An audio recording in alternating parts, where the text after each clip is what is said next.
Remember, I was talking about new beginnings, and so here I am. I'm gonna be honest with y'all. I really never thought I would have to be making a video on this. I never thought I would be talking about this, quite frankly, and it didn't really enter into my consciousness. Not really until a little while ago. I'm gonna try to distill this as it exists in my dome here. Bear with me. Okay. So, as all of you may know, we live in a hyper real world of the next big thing. What's next? What's better? Is on the horizon, right? So if you accomplish something or if you get something, you're always looking at something else, somewhere else. And not only does this lead us never to appreciate what we have, but it locks us in a sort of hamster wheel of never ending toil. Keep doing things, believing we're going to get to some imagined goal and that we're going to be satisfied when we get there. If we ever do get there, we're never satisfied. But if we don't get there, we're still never satisfied. You see the paradox here, right? Um, and it's very unfortunate because as somebody who's lived that life, somebody who from time to time still falls back into it, there's no there's no understanding there, right? There's no like introspection from the individual's point of view. What I mean when I say that, in order for somebody to live that life continuously, on some level, they have to believe in it.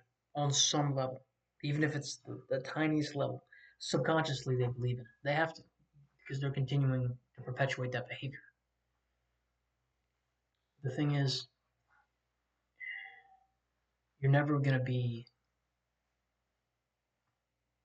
you're never going to be realized in that state. And when I say realized, of course, brothers and sisters, I'm talking about self-actualization. I'm talking about individuation, right? Becoming who you really are, becoming who you're meant to be. That's what I'm talking about. That's what I'm talking about. Excuse me. And this world is, as it's designed right now, almost completely antithetical to that. We have basically all slaves to dopamine. Let's be real. You know, I'm not gonna act like I'm exempt from that. That's a bit too arrogant even for me, you know. That's a bit too much even for your boy. But so we're all essentially slaves to dopamine and may or may not be complete slaves to instant gratification, which has completely destroyed um well, I don't want to say completely destroyed. I don't this isn't a doomer this isn't any doomer talks or any doomer lectures or anything like that. I don't want to perpetuate that either. It has been significantly detrimental to relationships, to dating, to healthy dynamics between people, to existing, to a basic level of existence in this society. It's completely antithetical to that, right? So, right, it begs the question, what exactly are we supposed to do when that is all we know? Right? You can't teach an old dog new tricks, as they say. And if you grew up in this environment like I did, like you all did, I'm sure, it's kind of hard to imagine that there's something else, or even to act as though it could be different. That is where I want to. That is what I want to address right now, because to think it can't be any different, to think that we're stuck like this, that's a fallacy, right? That's a straight up lie from the pit of hell. That is not true. Just the fact that you're watching this, just the fact that I'm saying these words into the ether, speaking into the void right now, is proof that that isn't true. It's unequivocal proof. I'm going to stand by that, and I'm going to stand on business on that for the remainder of my days, because I genuinely do believe that. That said, as as Christ would say, you have to be in the world but not of it, right? So how can you be in this society but not of the society? Yeah? I think you know where I'm going to go with this. We participate in it, we exist in it, but we don't adopt the behaviors of it. We don't adopt the beliefs, the practices of it. Because, and if you don't believe me, again, I did the same thing, so there's no absolutely no condemnation here. But go try it out for yourself and just see how utterly empty and vacuous that life is. Completely meaningless. Utterly just, I mean, you feel horrible. You just feel like you're not where you're supposed to be.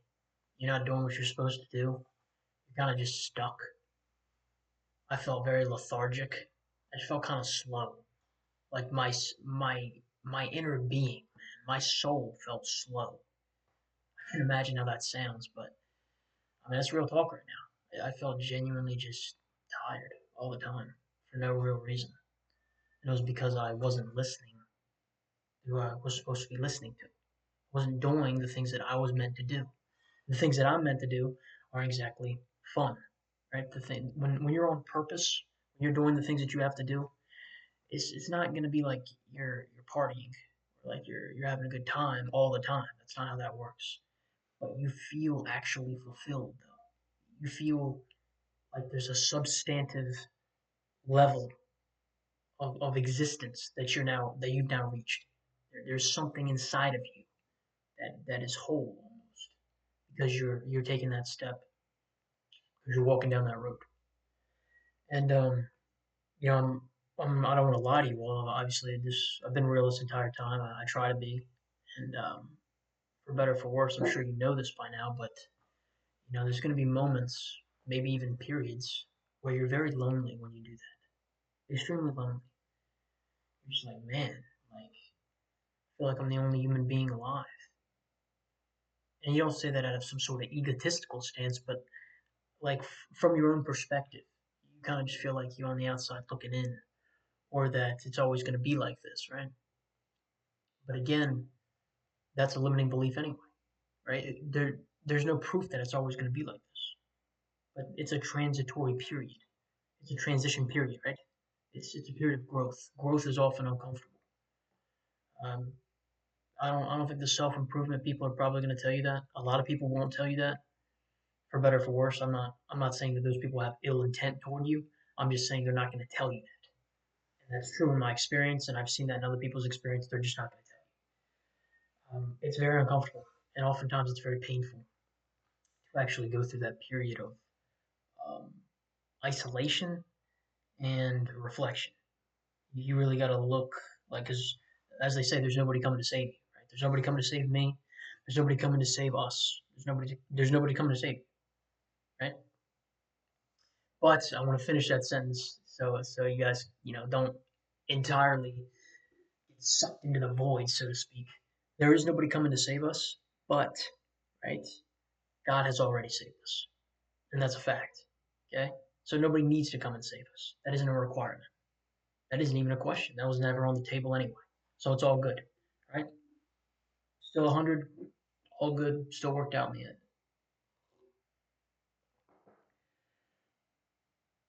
But the responsibility to live according to ourselves lies chiefly with us. It's our sole obligation. Nobody's going to want to do it for us. Nobody is going to do it for us. Okay, they have their own path, they have their own journey, they have their own stuff. Okay, I know it can seem just strange when it feels like you're the only one going through this, or it seems like everybody else has it figured out and you don't. I can assure you all, brothers and sisters, that nobody has it figured out, and we're all just doing the best that we can. Okay, so they're on their own path. You're on your own path. I'm on my own path. We got to walk that path according to our own spirits, according to our own souls. We can't be engaging in the practices and the beliefs, the quite frankly, the entire culture. No disrespect. I say all this and then I say no disrespect. it's kind of it's kind of ironic, but whatever. It's fine. No disrespect still. Just facts, right? Just facts. We can't be engaging in that because then we're just not only slaves to dopamine, but now we're slaves to instant gratification. which is just going to continually empty us out further and further and further until there is nothing left but an empty husk of who we once were. You may think that's a bit dramatic, but if anything, I'm probably toning it down right now. I could say a lot of different stuff, but um, yeah, there's no reason to beat a dead horse, so to speak. I say all of that to say this, okay? I say all of that to distill the point to the crux of the matter. In an age of instant gratification, which is by no means the age that we live in right now, in an age that is plagued with instant gratification, short term thrills, I implore each and every one of you from the bottom of my heart to choose connection, actual, raw, authentic, at times scary connection. And I say that as somebody who never thought that I would utter those words. I say that as somebody who, for the vast majority of my life, was petrified of commitment.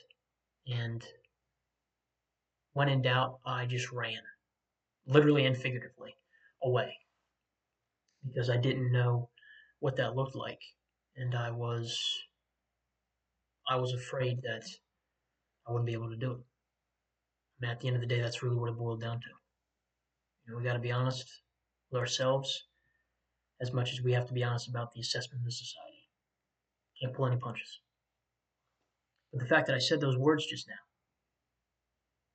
that not only is a sign of growth and genuine progress, but it's proof to all of you right now watching. It is proof that it can be done. I'm somebody who built walls within myself so high that even I couldn't climb. To now that I'm not going to force anything, obviously. That's still not the answer either. Never force anything, okay? That's not going to end well. Even if something happens, it never ends well. Trust and believe that. Now I'm at least open to the possibility of that connection. And I find myself really, as I think about it more and more, coming to the conclusion that it really is the answer, especially these days and in times like these. Actual, authentic connection is the answer.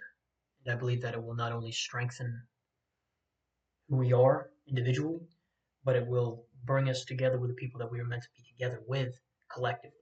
So we can actually have relationships built on rock and not on sand, right? Because you don't want to be in a relationship that you don't want to be in a situation or a relationship that's built on sand anyway. You have no foundation. You have nothing to work with. There's nothing there. Absolutely nothing there. But if you build it on rock, right, then it doesn't matter. Storms can come. Winds, howling winds, rough times, turbulence. But you built it on the rock, so you're fine. And when I say you're fine, I mean you can endure. You can withstand that. You can withstand the pressure. You're pressure tested. Not everybody can say that. In fact, I would argue that the vast majority of people cannot say that. That is a scary thing to do. You're plunging headfirst into the unknown, and there's nobody that's got your back. And meaning that you're the one jumping into the unknown. And other people can jump into the unknown with you, but they're dealing with their own stuff, just like you're dealing with your own stuff. I know I keep saying the same things here, but I do it just as much to get into my head, because I got a thick skull, to get into my head, just so you guys can remember it as well. So, in this age of decadence we find ourselves in, connection remains the potent antidote to the poison that this constant stream of instant gratification has fed us. And though it has taken something away from us that previous generations probably had by default, that's no reason to be bitter, and that's no reason to give up either. Because if you give up at the end of the day, you're giving up on yourself. But if you know who you are, if you actually know who you are, then I don't care what anybody says, what anybody does, what anybody thinks. It is completely irrelevant. It doesn't matter. In the true definition of the word, it doesn't matter because you know who you are. That, unequivocally, brothers and sisters, is a victory. I say that from the bottom of my heart, and I mean that.